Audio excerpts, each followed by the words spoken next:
दोस्तों तो आज की वीडियो है हमारी क्या कैसे आप अपनी ACR या PER जिसे आप कहते हैं वो आप आसानी से फिलअप कर सकते हैं। दो तीन बातें हैं जो आपके जहन में ज़रूर होनी चाहिए इसको फिलअप करने से पहले। सबसे पहली बात तो ये है कि जब आपने ACR बनानी है तब आपने कोशिश करनी है कि आपकी ACR जो है वो 1 पेज की होनी चाहिए, क्योंकि हर चीज़ कंप्यूटराइज हो रही है और अगर आप अपनी प्रोफाइल में जब इसको अपलोड करेंगे तो वहाँ पर सिर्फ 1 पेज अपलोड करने की आपको परमिशन होती है।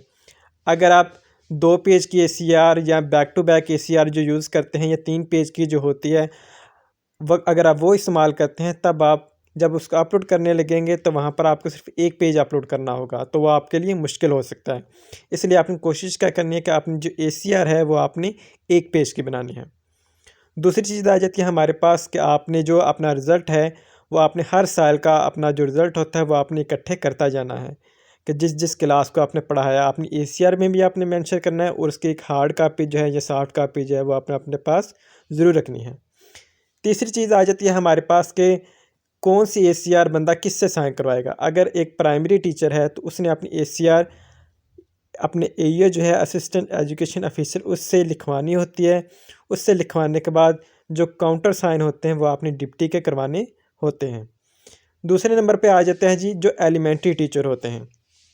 उन्होंने क्या करना होता है कि अपनी ACR अपना जो हेड होता है उससे भी लिखवा सकते हैं, अपना जो AEO है उससे भी लिखवा सकते हैं, और जो काउंटर साइन है उन्होंने आप जाके किससे करवाने होते हैं, डिप्टी DO से करवाने होते हैं। तीसरी चीज़ है हमारे पास कि जो बंदे हाई स्कूल में जॉब करते हैं उनके लिए ज़रूरी होता है कि उन्होंने अपनी ACR अपना जो हेड होता है उसी से लिखवानी होती है। लिखवाने के बाद जो DO होता है आपका सेकेंडरी आपने उससे काउंटर साइन करवाने होते हैं।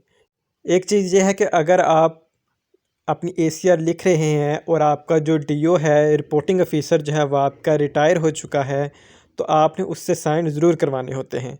अगर आपका जो रिपोर्टिंग ऑफिसर है आपके वक़्त का वो अगर उसकी डेथ हो चुकी है तब आपने क्या करना होता है, आपकी जो ACR होती है उसके ऊपर आपने लिख देना होता है कि वो बंदा जो है अब वो है उसकी डेथ हो चुकी है। वो आपने अपनी ACR जो उसके ऊपर मेंशन कर देना होता है ताकि आपकी जो ACR है उसमें कोई भी मसला वगैरह पेश आपको ना आए। और लिखने के बाद आपने इसका डायरी नंबर जो है स्कूल में आपका जो रजिस्टर होता है उसमें आपने डायरी नंबर जो है वो आपने ज़रूर लगाना होता है और आपने ACR में डायरी नंबर लिख देना होता है। इसके बाद हमने ACR को फिलअप कैसे करना होता है। सबसे पहले आपने लिखना होता है फॉर द पीरियड ऑफ, किस वक़्त से लेकर आपने कहाँ तक ACR लिख रहे हैं। वैसे तो इसका जो सेशन स्टार्ट होता है वो होता है जनवरी 1 से लेकर आपका 31 दिसंबर तक। जिस तरह आपका क्लासेस का सेशन होता है ये इस तरह इसको नहीं लिखा जाता, आपने हर साल में इसको लिखना होता है जनवरी 1 से लेकर 31 दिसंबर तक। या अगर आपने उस स्कूल को छोड़ दिया नए स्कूल में चले गए हैं तो उस स्कूल की जिस तारीख से आपने ज्वाइनिंग दी है उस तारीख से लेकर 31 दिसंबर तक आपने लिखनी होती है। इसके बाद हमारे पास आ जाता है आपका अपना name, father name, date of birth और डोमिसाइल। ये आपने वैसे ही आपको पता होता है कि आपने कैसे लिखना है। उसके बाद आता है हमारे पास BS विद प्रेजेंट पे। BS में से मुराद क्या है कि आपने बेसिक स्केल है, यहाँ पर आपने अपना स्केल लिखना होता है। कौन सा स्केल है आपका, 14 है, 15 है या 16, जो भी आपका स्केल है वो आपने लिख देना है। उसके बाद है कि पोस्ट है ड्यूरिंग द पोस्ट, जब आपकी तकर्री हुई थी तब आपकी जो पोस्ट थी वो कौन सी थी, ESC थी, SC थी, वो आपने लिख देनी है। एकेडमिक क्वालिफिकेशन क्या आपका MA है, MSc है या आपका MPhil है। प्रोफेशनल से मुराद B.Ed, आपका M.Ed या कोई और प्रोफेशनल क्वालिफिकेशन है तो वो आपने लिख देनी है। इसके बाद आता है हमारे पास इन प्रेजेंट पोस्ट, अभी की आपकी जो पोस्ट है वो कौन सी है, ESC है, SC है, EST है या PST है, वो आपने लिख देनी है। फिर उसके बाद अंडर रिपोर्टिंग ऑफिसर, अगर प्राइमरी वाला लिख रहा है तो उसकी ACR AEO लिखेगा। अगर एलिमेंट्री वाला है तो उसकी एलिमेंट्री का हेड भी लिख सकता है और AEO भी लिख सकता है। अगर हाई स्कूल का है तो उसका हेड मास्टर जो है वो लिखेगा। तो यहाँ पर उस बंदे का नाम आ जाएगा, नीचे उसके साइन, और आपने तारीख जो है वो लास्ट तारीख लिखनी होती है, 31 दिसंबर ही लिखनी होती है। उसके बाद आपने नीचे अपना जो रिज़ल्ट है वो ज़रूर मेंशन करना है कि किस क्लास को आपने पढ़ाया। अगर बोर्ड की क्लास है तो उसका आपने रिज़ल्ट लिख देना है। उसके बाद है इंटीग्रिटी, यहाँ पर आपके पास 3 बॉक्स आ रहे हैं। आपने क्या करना है, ये प्रमोशन के लिए ज़रूरी होते हैं।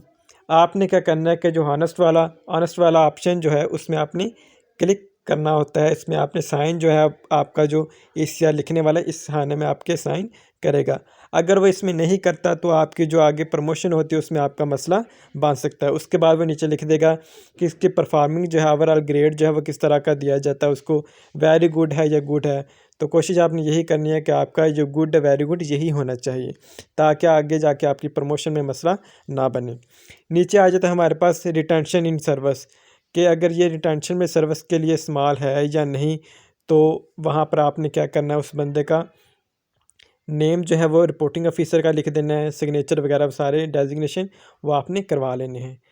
एक चीज़ आपने जहन में रखनी है कि एक बंदा जो एसीआर लिखता है उसका अप्रूवल, और दूसरे नंबर पे काउंटर साइन जो होते हैं आपका डिप्टी हो सकता है, डीओ हो सकता है, उसकी ज़रूरी होते हैं।